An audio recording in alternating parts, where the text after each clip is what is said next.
You know that sleep is a very mysterious subject. Scientific students of sleep are not yet at all sure what sleep is. Apparently people need it, but nobody really knows why they need it from a strictly scientific point of view. And we apparently need to dream in sleep also. People who are deprived of dreams get very, very restless and unhappy. But we're not quite sure why we need dreaming. I mean, we've got all sorts of theories, the Freudians and the Jungians and so on. They think they know why we need to dream. But it hasn't been really rigorously established scientifically why we do or why we need to sleep. But from a naive point of view, you can say, of course I need to sleep. Because after I've had a whole day of business and friends and work and so on, it's too much. There's too much input. I want to digest it. And while I'm digesting it, I don't want any more input. I don't want any more information. So I want to be turned off. That's, one of those simple common sense things that everybody knows, but has not yet been fully explained. So sleep is this marvelous thing that we have, which is a forgettery process that is apparently essential to our psychic health every 12 hours or so. And if you don't get it, you start getting worried. As a matter of fact, insomnia is a thing that is rather curious. Because if you do get insomnia, the worst thing of all to do is to worry about it. Invariably, if I can't sleep, I don't try to go to sleep. I get up and work or do something. Or I read a very difficult book, especially one that is big, weighs a lot.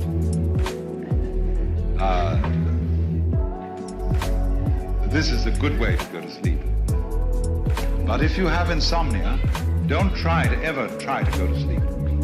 Nobody can try to go to sleep. Lots of mothers think they can get their children, and they say, darling, try to go to sleep. Didn't your mother say to you, try to go to sleep? But she wanted to get you out of the way. That was the only reason she said, try to go to sleep.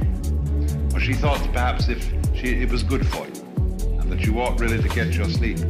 Like telling some child that it's got to eat its spinach. And the child can start chewing and chewing and chewing on meat or spinach, which tastes of nothing, and it chews it into an absolute hard, stiff pulp, and there's just nothing to be done with it except spit it out. And they've already extracted by their teeth instead of their stomach all the vital juices through the thing, and all that remains is roughage. And you say to children, you must go to the bathroom after breakfast. Every day, regularly. You must be regular. Otherwise, you're constipated, and that's bad. This is a form of the double bind, consciousness. It is a sort of pseudo-return to the womb. And so when after a hard day's work, where people have been irritating and combative, you go home or you go to the local bar and you down a number of martinis, they turn you off and they put you into a state of near torpor, or what is quite correctly and scientifically called, by this learned and funny word, narcosis.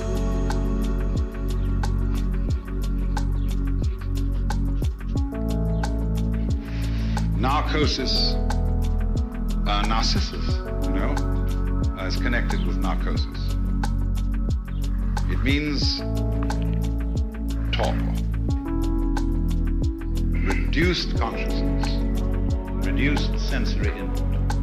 And the reason why Narcissus is associated with narcosis is that Narcissus, when he saw his reflection in the water, didn't know it was himself. And he became so fascinated by this image in the water that he became unaware of everything else. He got hung up, or shall we say, to use current slang, hooked on his own image. And he didn't know it was his own image. That was the only reason he could get hooked on it. So narcissus and narcosis are associated. And so the permissive narcotic in our culture is alcohol. And other narcotics like opiates exist. But you must remember that you can only correctly use the word narcotic of something inducing the state of consciousness which is torpor. Now you can do it by massage, by relaxation exercises, by hot tubs, many, many ways of inducing torpor. You're not in torpor, you're not truly relaxed, because you tend to lose muscular tonus, which you always retain in true relaxation. But you begin to go like a limp rag. Now there's a place for that in life. And it's good as a way of sleep induction for people who have insomnia and are so anxious that they don't allow themselves to be turned off. I would want to say in general a good word for sleep and torpor, because a lot of people are against them. Uspensky, who was Gurdjieff's sort of St. Paul, and as much as a misinterpreter in a way too, always felt that his life was a war against sleep, that intense light consciousness should conquer darkness. Now that's a stupid idea. To be a human being, you have to love the light, but you also must trust yourself to the darkness. Be able to let yourself go in the faith that you'll arrive back all in one piece. I have a friend who calls her name is Charlotte Self, and she does a kind of work for which there is no name. She calls it sensory awareness. And one of her experiments is to get a person to lie on the ground, and simply she says to them, now it's all right, the ground is going to hold you up, so just lie down, and there's nothing else you need to do, because the ground is firm and it will hold you there. Then she examines the person's body after a while and says, look, do you know what you're doing? You're trying to hold yourself together, as if your skin weren't strong enough to contain you. And you're doing this all the time to keep yourself from falling apart. Why? You think, do you, that if you don't hold yourself together, you're just going to go blah and disappear into some kind of frightful green jello? No, you won't. In the same way, a lot of people, it's why we wear such ridiculous clothes, especially women. Men are pretty bad, but women, the men do it around the neck. You know, that necktie is a symbol of slavery. It's a noose to strangle you. But you feel tight, really held in, and held in by the belt, and women wear girdles and hold them in like this, and the coat that fits your body, jacket, you know, you put it on, it fits, and you're squeezed, or you get these tight pants that hug you, and you know you're there. Other people, of course, don't know they're there till they're sitting on spikes. Then they really know they're there.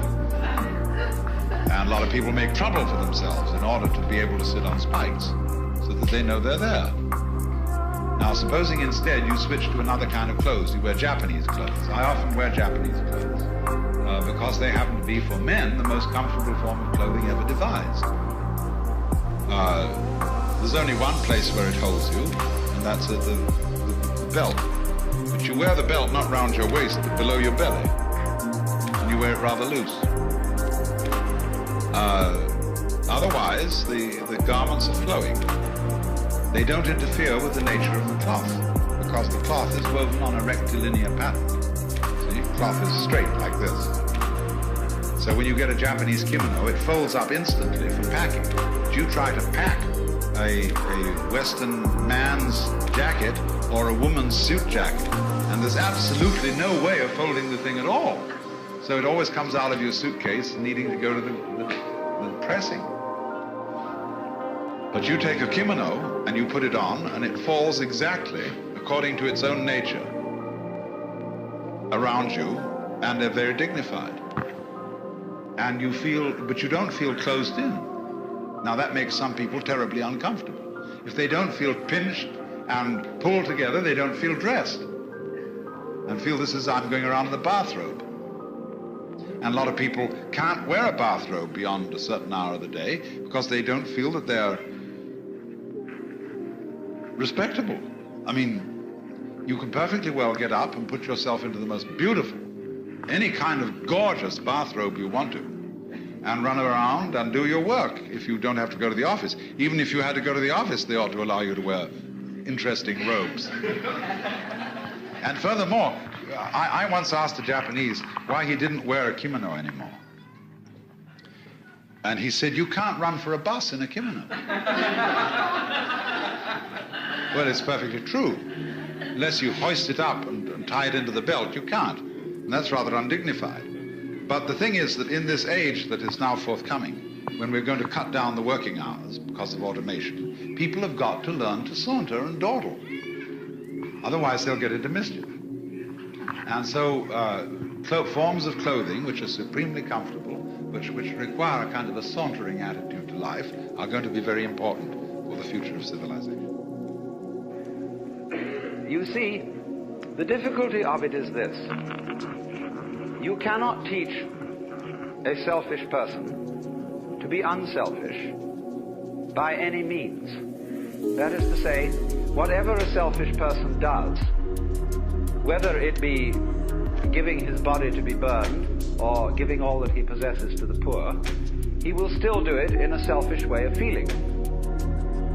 And he will be able to do this with extreme cunning, a marvelous self-deception, and deception of others besides.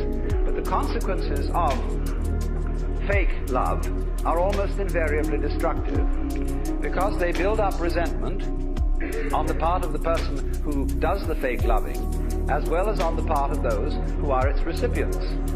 This is why the foreign aid program has been such a dismal failure. Now, of course, you may say that I'm talking in a very impractical way, because you would say, well, do we just have to sit around and wait until we become inwardly converted and learn through the grace of God or some sort of magic how to love, and in the meantime do nothing about it and conduct ourselves as selfishly as we feel? There is, as a matter of fact, something to be said for that. Because the first problem in the whole of this is honesty. And the reason why the Lord God says at the beginning of things, thou shalt love the Lord thy God with all thy heart and with all thy soul and with all thy mind, is not because the Lord God is stupid, but because he's very clever. That which appears to be a commandment is actually a challenge, or what in Zen Buddhism would be called a koan, a spiritual problem. Because if you exercise yourself resolutely in trying to love God and or your neighbor, you will find that you get more and more tangled up. You will realize increasingly that the reason why you are attempting to obey this as a commandment is that you want to be the right kind of person. And obviously you want to be the right kind of person for your own reasons. And so if you do, in the first place, feel selfish and come to the conclusion, as a result of trying various experiments with love, that you love yourself more than anybody else, the proper thing to do is to investigate your self-love, to find out why you love yourself and what you mean by yourself when you say you love yourself. For the reason is this: love is not something that is a sort of rare commodity. Everybody has it. Existence is love. But it's like water flowing through a hose. It depends in which direction you point it. So everybody has the force running.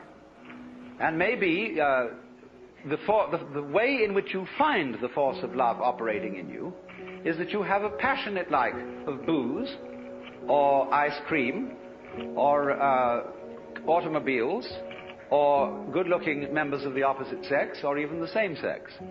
But there is love operating.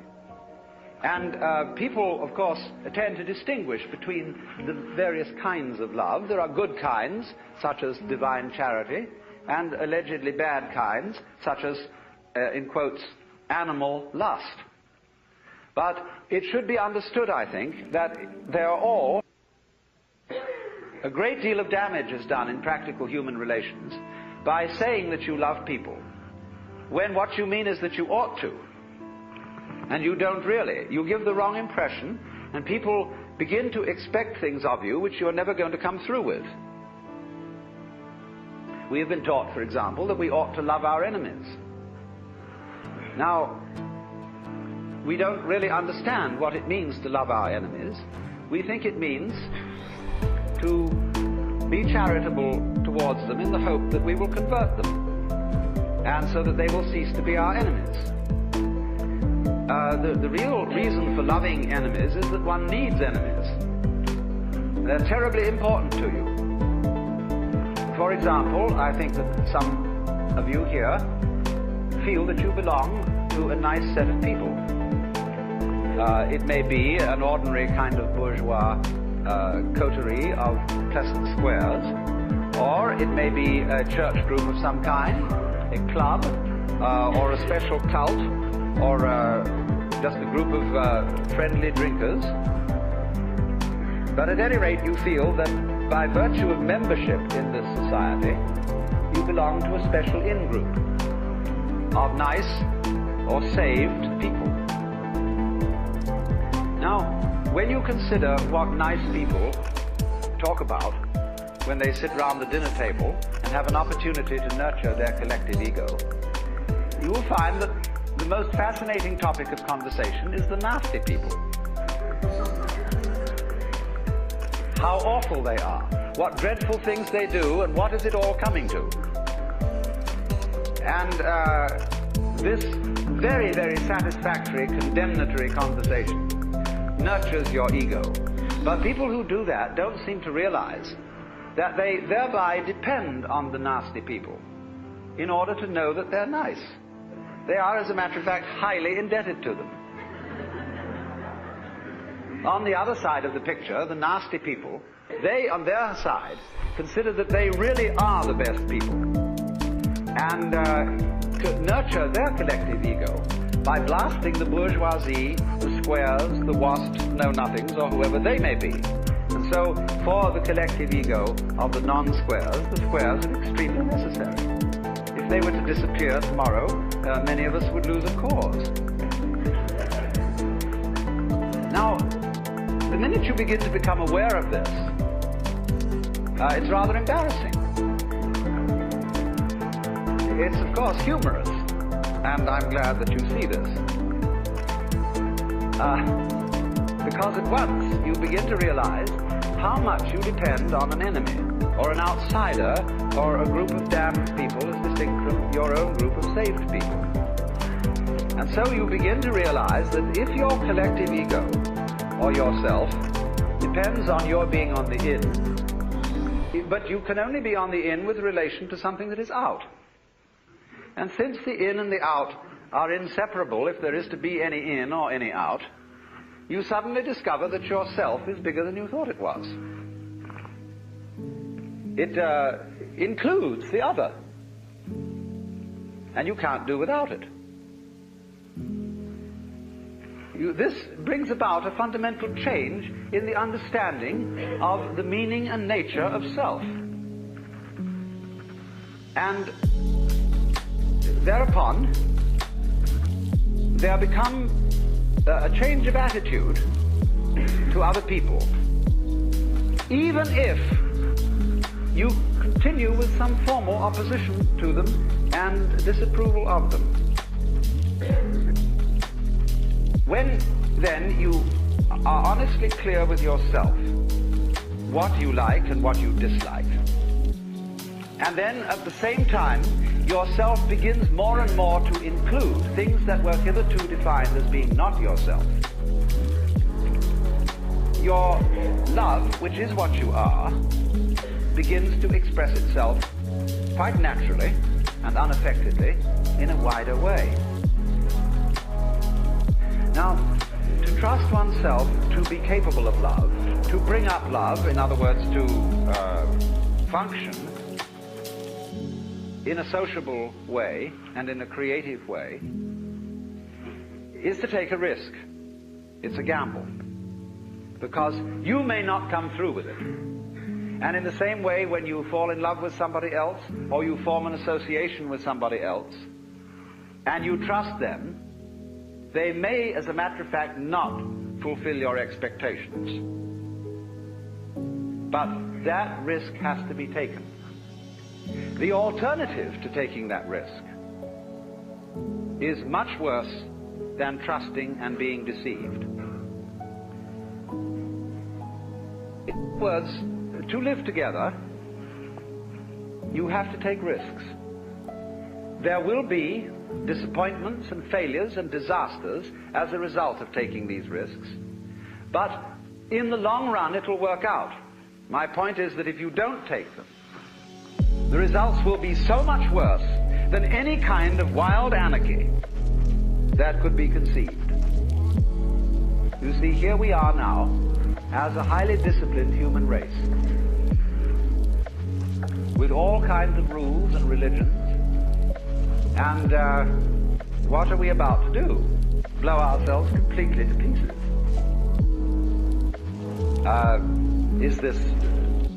Was this all a good gamble? Because you see, in tying up love in knots and becoming incapable of it, you can't destroy this energy. You turn it, when you won't love and you won't let it out, the thing comes out in the form of self-destruction. The alternative to self-love, in other words, is self-destruction. Because you won't take the risk of loving yourself properly, you will be compelled instead to destroy yourself. Because you see, in tying up love in knots and becoming incapable of it, you can't destroy this energy. You turn it, when you won't love and you won't let it out, the thing comes out in the form of self-destruction. The alternative to self-love, in other words, is self-destruction. Because you won't take the risk of loving yourself properly, you will be compelled instead to destroy yourself. So, which would you rather have? Would you rather have a human race which isn't always very well controlled and sometimes runs amok a little bit, but on the whole continues to exist with a good deal of honesty and delight when delight is available? Or would you rather have the whole human race blown to pieces and cleaned off the planet, reducing the whole thing to a nice scoured rock with no dirty disease on it called life? But I repeat the point that is necessary to understand this whole thing, that love is a spectrum. There is not, as it were, nice love and nasty love, spiritual love and material love,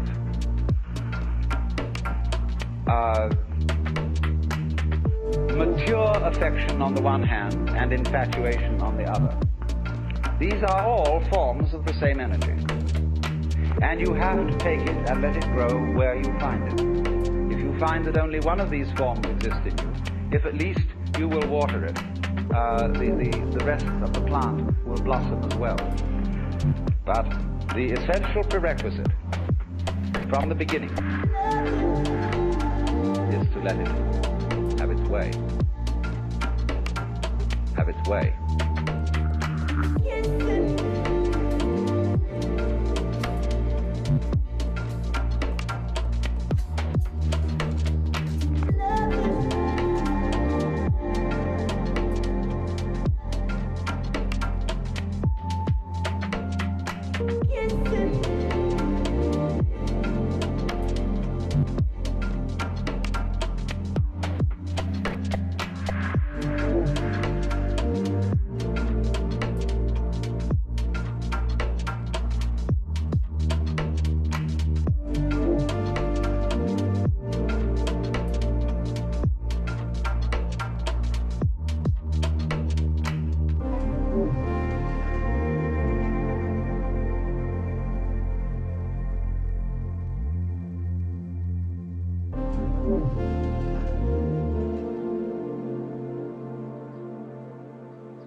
monk who started out in life as pretty much of an agnostic or an atheist. And then he began to read Henri Bergson, the French philosopher who proclaimed the vital force, the élan vital, and so on. And the more he read into this kind of philosophy, the more he saw that these people were really talking about God. And I've read a great deal of theological reasoning about the existence of God. And they all start out on this line. If you are intelligent and reasonable, you cannot be the product of a mechanical immediacy. Figs do not grow on trees. Grapes do not grow on thorns. And therefore, you, as an expression of the universe, as an aperture through which the universe is observing itself, cannot be a mere fluke. Because if this world peoples, as a tree brings forth fruit, then the universe itself, the energy which underlies it, what it's all about, the ground of being, as Paul Tillich called it, must be intelligent. Now, when you come to that conclusion, you must be very careful, because you may make an unwarranted jump. Namely, the jump to the conclusion that that intelligence, that marvelous designing power which produces all this, is the biblical God. Be careful. Because that God, contrary to his own commands, is fashioned in the graven image of a paternal, authoritarian, beneficent tyrant of the ancient Near East.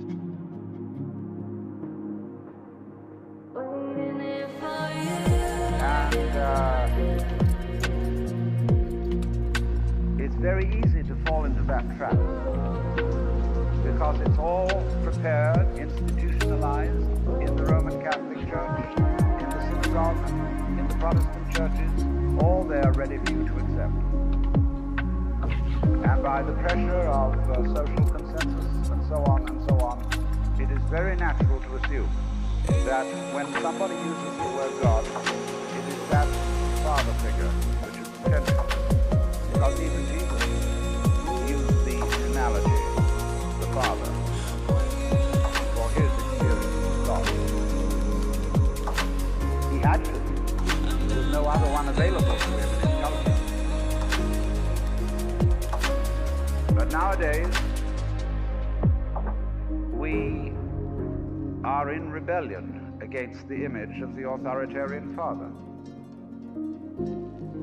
Especially this should happen in the United States, where it happens that we are a republic and not a monarchy.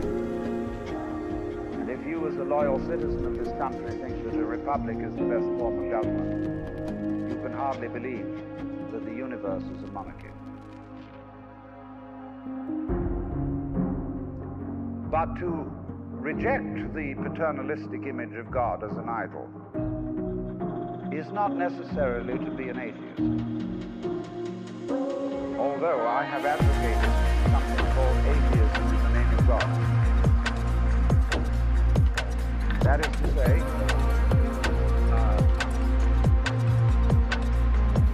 an experience, a contact, a relationship with God, that is to say, with the ground of your being, that does not have to be embodied or expressed in any specific image. Now, theologians on the whole don't like that idea, because I find in my discourse with them that they want to be a little bit hard-nosed about the nature of God. They want to say that God has indeed a very specific nature. Ethical monotheism means that the governing power of this universe has some extremely definite opinions and rules to which our minds and acts must be conformed. And if you don't watch out, you'll go against the fundamental grain of the universe and be punished in some way. Old-fashionedly, you will burn in the fires of hell forever. More modern-fashionedly, you will fail to be an authentic person. It's another way of talking about it. There is this feeling, you see, that there is authority behind the world, and it's not you. It's something else. Like we say, that's something else that's far out. And therefore, this Jewish, Christian, and indeed Muslim approach makes a lot of people feel rather strange, estranged from the root and ground of being. There are a lot of people who never grow up and are always in awe of an image of grandfather. Now, I'm a grandfather. I have 5 grandchildren, and so I'm no longer in awe of grandfathers. I know I'm just as stupid as my own grandfathers were, and therefore I'm not about to bow down to an image of God with a long white beard. Now, naturally, of course, we intelligent people don't believe in that kind of a God, not really. I mean, we think that God is spirit, that God is very undefinable and infinite and all that kind of thing. But nevertheless, the images of God are have a far more powerful effect upon our emotions than our ideas. And when people read the Bible and sing hymns, Ancient of Days, who with his rose in glory, immortal, invisible, God only wise, and light inaccessible hid from our eyes. They've still got that fellow up there with a beard. It's way in the back of the emotions.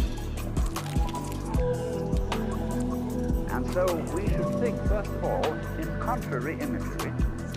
And the contrary imagery is, she's black. Imagine instead of God the Father, God the Mother.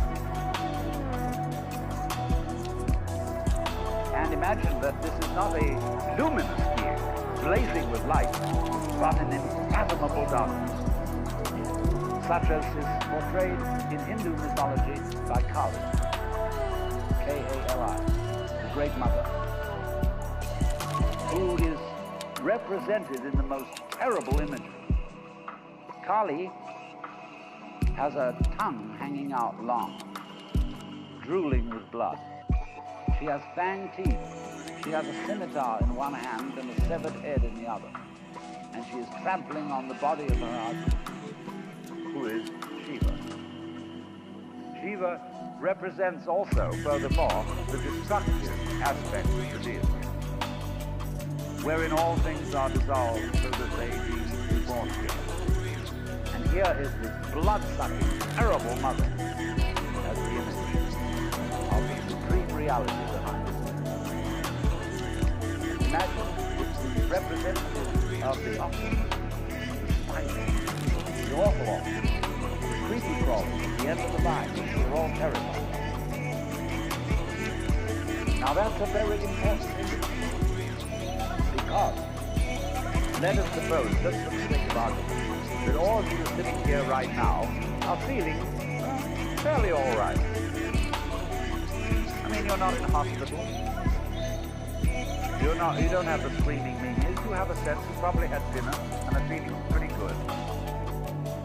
But you know that you feel that you're fairly good because in the background of your mind, very far off in the background of your mind, you've got the sensation of something absolutely ghastly that simply mustn't happen. And so against that which is not happening, which doesn't necessarily have to happen, but by comparison with that, you feel pretty all right. And that absolutely ghastly thing that mustn't happen at all is Kali. And therefore, at once, we begin to wonder whether the presence of this Kali is not in a way very beneficent. I mean, how would you know that things were good unless there was something that wasn't good at all? Now I'm not putting this forward as a final position. I'm only putting it forward as a variation, as a way of beginning to look at a problem and getting our minds out of their normal ruts. She's black.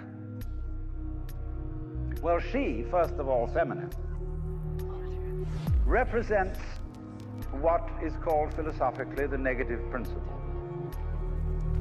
Now, of course, people who are women in our culture today and believe in women's libs don't like to be associated with the negative, because the negative has acquired very bad connotations. We say accentuate the positive. Well, that's a purely male chauvinistic attitude. How would you know that you were outstanding unless by contrast there was something instanding?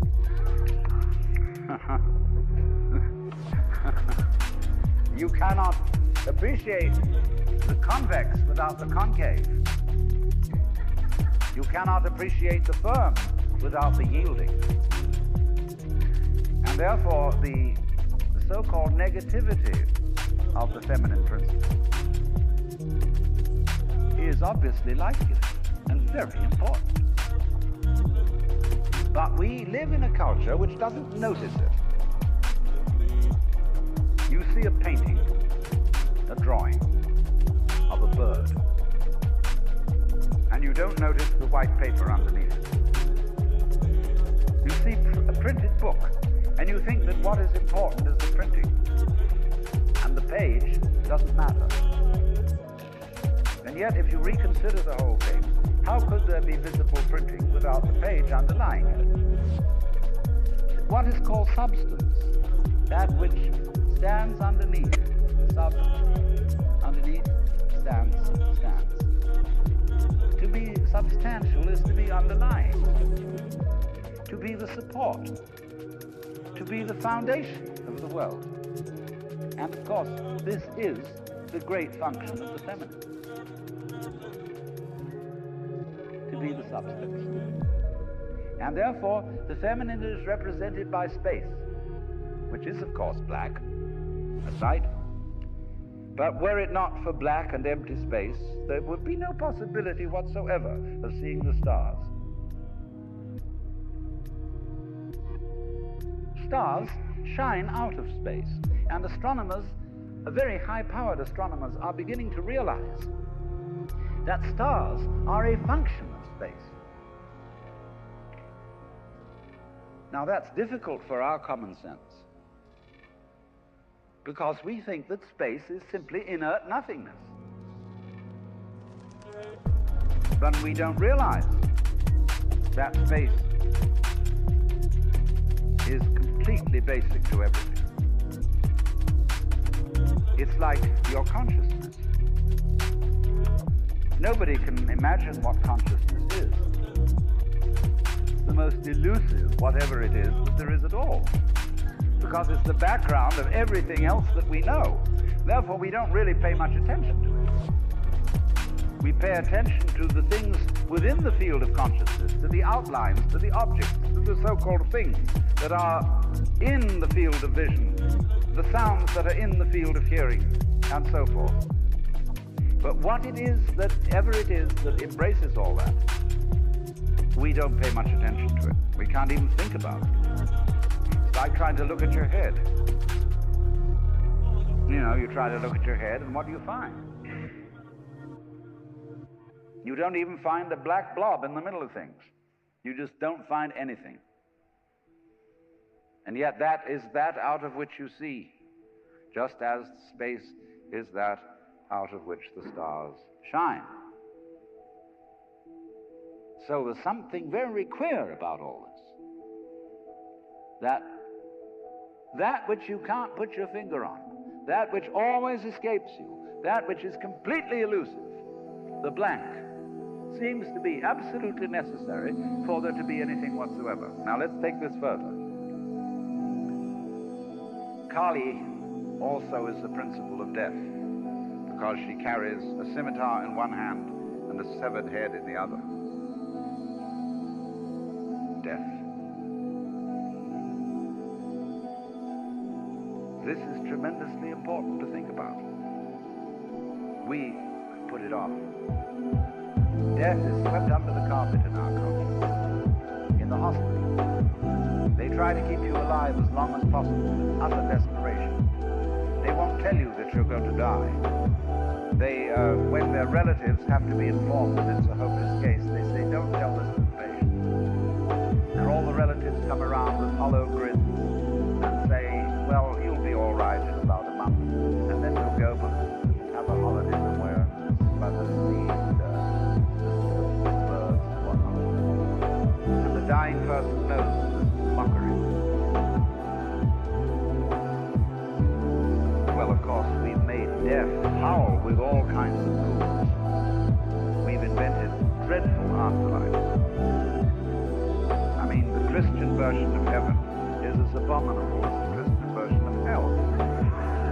I mean, nobody wants to be in church forever. Children are absolutely horrified when they hear these hymns which say, prostrate before thy throne to lie and gaze on thee. They can't imagine what this imagery means. I mean, in a very subtle theological way, I could wangle that statement around to make it extremely profound.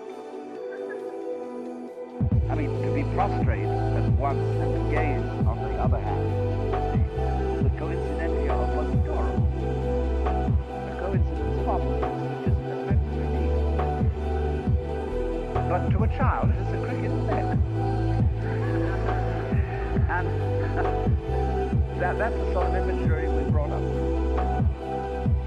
So the idea of what might happen after death, well, you're going to be faced with your judge. The one who knows all about you. This is Big Papa, who knows you were a naughty boy and a very naughty girl, especially girl, from the beginning of things. He's going to look right through to the core of your inauthentic existence. And what kind of heebie-jeebies may come up. Or you may believe in reincarnation, and you think that your next life will be the rewards and the punishments for what you've done in this life. And you know you've got away with murder in this life. And the most awful things are going to happen next time around. So you look upon death as a catastrophe. Then there are other people who say, well, when you're dead, you're dead. Just nothing going to happen at all. So what you got to worry about? Well, we don't quite like that idea. You know, what would it be like to die? To go to sleep and never wake up? Well, a lot of things it's not going to be like. It's not going to be like being buried alive. It's not going to be like being in the darkness. I tell you what, it's going to be like as if you never had existed at all. Not only you, but everything else as well. That just there was never anything, and there's no one to regret it. And there's no problem. Well, think about that for a while. It's kind of a weird feeling you get when you really think about that. You really imagine just to stop altogether. And as if you can't even call it stop, because you can't have stop without start. And there wasn't any start. There's just no thing. Well, then when you come to think of it, that's the way it was before you were born. I mean, if you go back in memory as far as you go, you get to the same place as you go forward in your anticipation of the future as to what it's going to be like to be dead.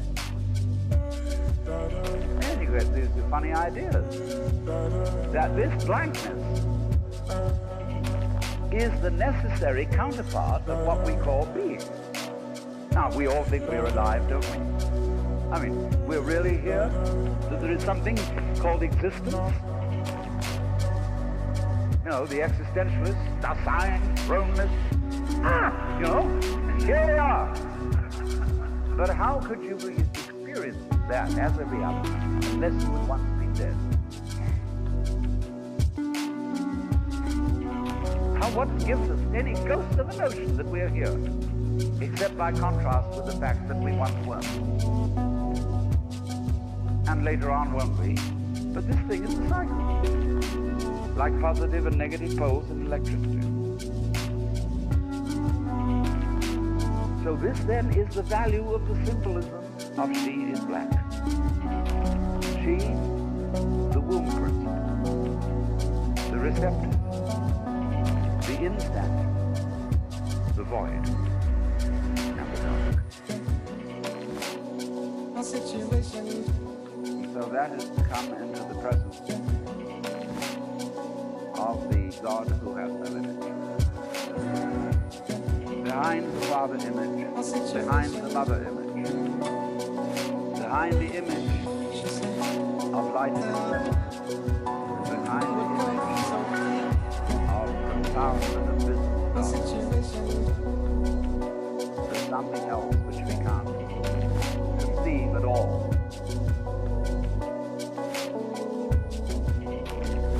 Dionysus the Areopagite called it the luminous darkness. Nagarjuna called it Shunyata, the void. Shankara called it Brahman, that which can only, of which nothing at all can be said. Neti, neti. Beyond all conception whatsoever. You see, that is not atheism in the formal sense of the word. This is a profoundly religious attitude. Because what it corresponds to practically is an attitude to life of total trust, of letting go. When we form images of God, they are all really exhibitions of our lack of faith. Something to hold on to, something to grasp. How firm a foundation, what lies underneath us, the rock of ages, or whatever, I suppose the word. But when we don't grasp, we have the attitude of faith.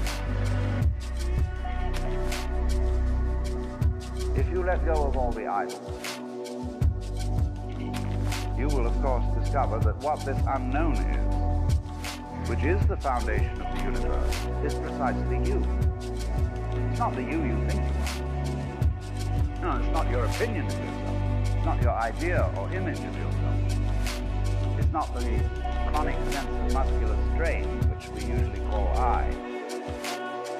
You can't grasp it. Of course not. Why would you need to? Suppose you could. What would you do with it? And who would do what with it? You can never get at it. So there's that profound central mystery. And the attitude of faith is to stop chasing it. Stop grabbing it. Because if that happens, the most amazing things follow. But all these ideas of the spiritual, the godly, as this attitude of must.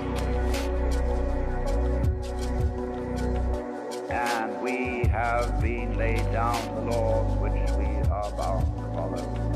All jazz is not the only way of being religious and of relating to the ineffable mystery that underlies ourselves in the world. In my talk last night, I was discussing the disparity between the way in which most human beings experience their own existence and the way man's being and nature is described in the sciences. I was pointing out that in such sciences as ecology and biology, ecology, for example, describes and studies the relationship between all organisms and their environments. The way in which they describe human, animal, and insect behavior is in flat contradiction with the way in which most of us experience our thinking and our action and our existence. We have been brought up to experience ourselves as isolated centers of awareness and action, placed in a world that is not us, that is foreign, alien, other, which we confront.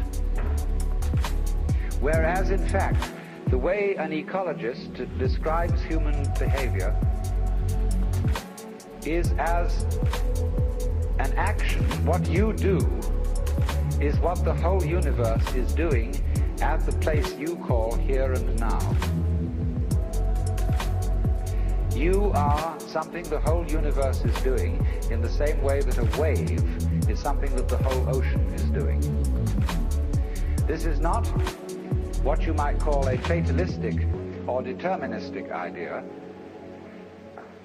You see, you might be a fatalist if you think that you are a sort of puppet which life pushes around. You are separate from life, but life dominates you. But in the point of view I'm expressing, the real you is not a puppet which life pushes around. The real deep down you is the whole universe. And it's doing your living organism and all its behavior. It's expressing it as a singer sings a song. We've been hoodwinked into the feeling that we exist only inside our skins. That is a hallucination. It's just as nutty as anybody could be, like a fruitcake, you know, who thinks he's Napoleon or something or other. Thinks he's a poached egg and goes around finding a piece of toast to sit on.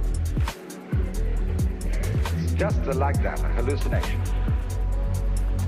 And I was showing how we need to experience ourselves in such a way that we could say that our real body is not just what's inside the skin, but our whole total external environment. Because if we don't experience ourselves that way, we mistreat our environment. We treat it as an enemy. We try to beat it into submission. And if we do that, comes disaster. We exploit the world we live in. We don't treat it in physiology. They usually make drawings which show the human being as a kind of mechanism, as a sort of factory. And they show how the peristaltic action carries the food in and how it's processed by this organ and that organ, as just as if a certain product is fed into a factory, cow at one end, and it comes out canned corned beef at the other.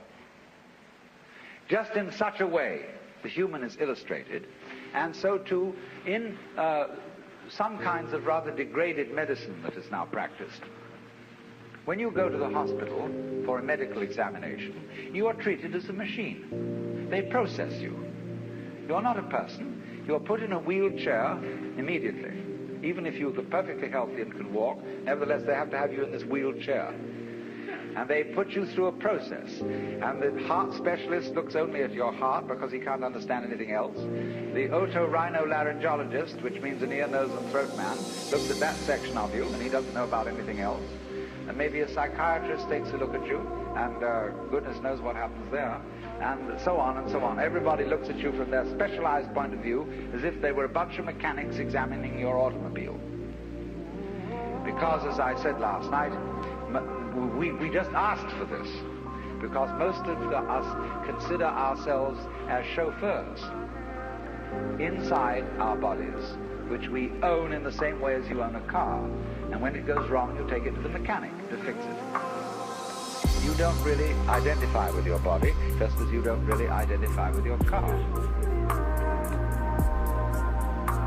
So here is this whole theory of nature, which has grown up in the West as an artifact, something made. Now let me take a second theory of nature. This is an Indian theory, East Indian. Nature not as an artifact, but as drama.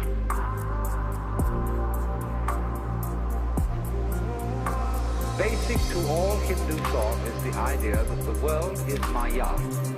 That is a Sanskrit word which means many things. It means magic, illusion, art, play. All the world's a stage. And in the Hindu idea, there is the ultimate reality of the universe is the self, which they call Brahman, or Atman. That's what there is. The self, universal, eternal, boundless, indescribable. And everything that happens, happens on the self. Like you say, it's on me. The drinks tonight are on me. Or like we say, when you hear the radio, it's on the speaker. You see, everything you hear on the radio, flutes, drums, human voices, traffic noises, any imaginable sound, all those sounds are vibrations of the diaphragm in the speaker. But the radio doesn't tell you that. The announcer doesn't come on and say every morning, "Good morning, ladies and gentlemen. This is KQED. The following sounds that you are going to hear are vibrations of the diaphragm in your speaker." And they're not really human voices or musical instruments, but just that. They never let you in on that.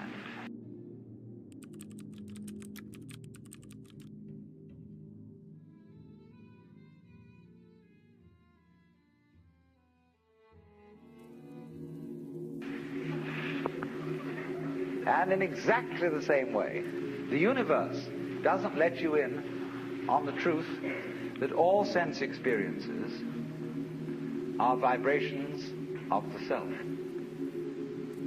Not just yourself, but the self. And all of us share this self in common because it is pretending to be all of us. Brahman, the ultimate principle, plays hide and seek eternally. And he does it for unspeakably long periods of time. The Hindus measure time in what is called a kalpa, K-A-L-P-A. That's 4,320,000 years. Don't take this seriously. It's not meant to be taken literally. But just for an unspeakably long time, the Brahman, the self, pretends that it's lost and is us. And all our adventures and all our troubles and all our agonies and tragedies, it gets mixed up in them. Then after the period of 4,320,000 years has elapsed, there is a catastrophe. The universe is destroyed in fire. And after that, the Brahman wakes up and says, "Well, good, crazy, what an adventure that was." He wipes the sweat off his brow and says, "Whew, let's rest a while." So for another 4,320,000 years, the divine self rests and knows who it is. It's me. Then it says, "Well, this is rather boring. Let's get going again. Let's get mixed up." And it does it in a very strange way because the way the Hindus time it, the first period of getting mixed up, getting lost, is beautiful. That's the longest period. Everything's right. It's just life is glorious. Then it has the next period in which things get a little wonky. Something is vaguely out of order. That doesn't last so long. Then the next period, the third, is when good and evil are equally balanced. And that's still not so long. Finally comes the shortest period when everything bad triumphs and the whole thing blows up and we begin all over again. We're supposed to be living in that now. It's what's called the Kali Yuga, the age of darkness. And it began on Friday, February the 23rd, 3123 BC. And it has 5,000 years to run. But as it goes on, time gets faster, so don't worry.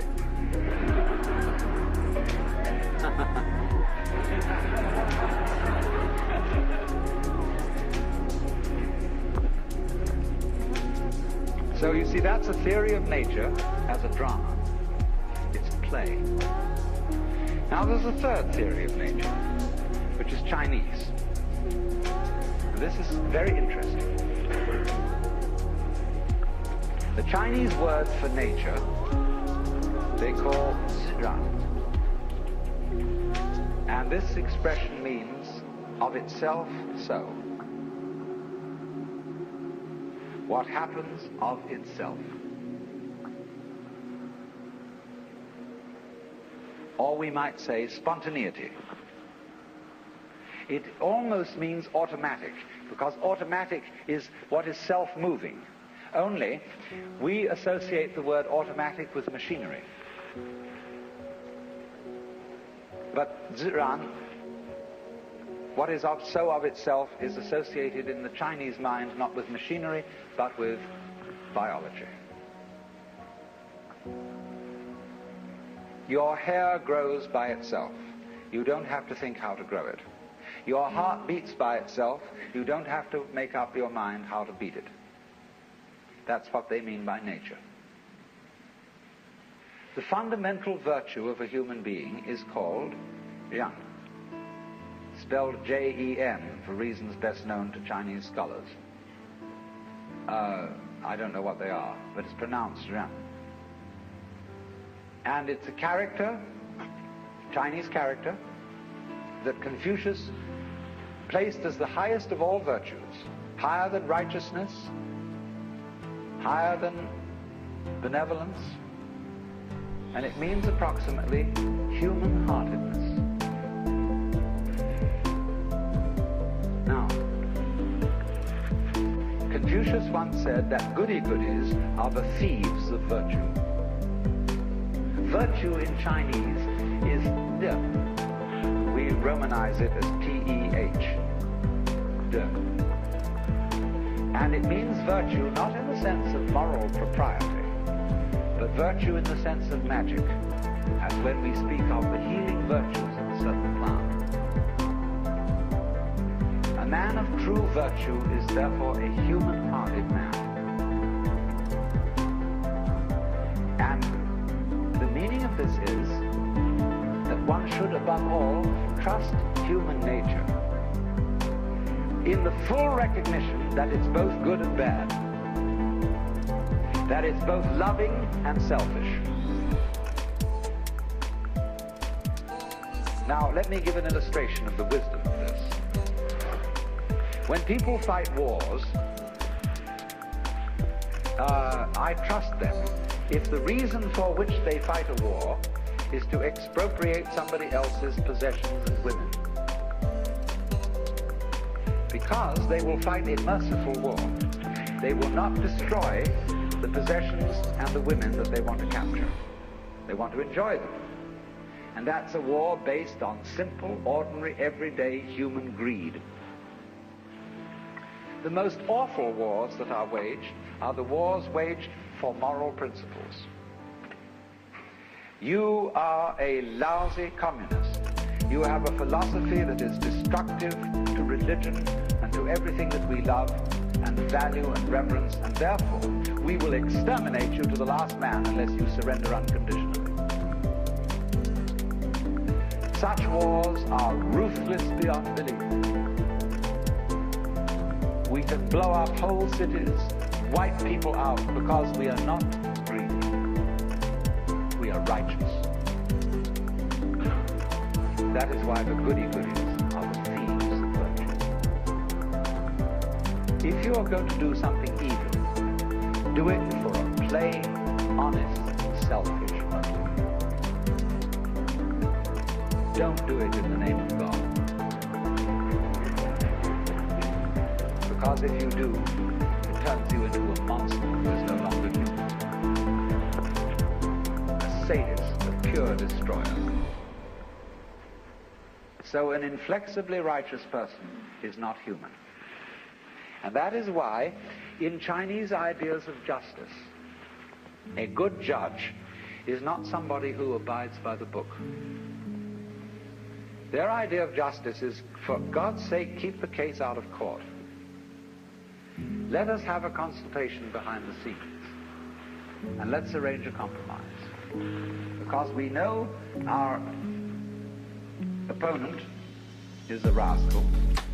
I know I am a rascal. And therefore there can be a mutual arrangement between thieves. So we summon her and we talk about it, and we call the judge in an unofficial capacity. And the judge hums and haws, and if he's a good judge, he has a sense of what is called li. Li is justice, but you can't write it down. There's another word for justice or law in Chinese, and this word represents, in its Chinese character form, a cauldron for cooking sacrifices and a knife. In the high and far-off times of Chinese history, there was an emperor who, when the people brought their sacrifices of meat and so on to be put in the cauldrons, he also scratched with a knife on the side of the cauldrons the laws of the state, so that all the people could read them and understand what they were. But the sages who advised this emperor said that was a very bad thing to do, because the moment people see the law written down, they develop a litigious spirit. That is to say, they think out ways of wangling around it. And that's what we do all the time, don't we? The moment Congress passes a law, tax law especially, all the lawyers get together and they fill it full of holes. They say, well, it didn't define this and it didn't say that. And some of those Confucians wanted to put the language in order and to make all the words mean just so. But the Taoists laughed at them and said, if you define the words, with what words are you going to define the words that define the words? So they said, therefore, the emperor should not have written the laws down, because a sense of justice is not something you can put in words. It's what our lawyers call equity. And you talk to any lawyer, and he, in discussing various judges around town, he will say, well, Judge so-and-so is pretty much a stickler for the letter of the law. But on the other hand, Judge so-and-so has a sense of equity. He knows when the law, the letter of the law, just doesn't apply to this particular case. And he just has an innate sense of fair play. That's the man to be trusted as a judge. So this is what the Chinese mean by a judge who has the sense of need, of real justice. It can't be written down, it can't be explained, because every case is individual. But what such a man has fundamentally in his heart, he trusts the good and bad of human nature.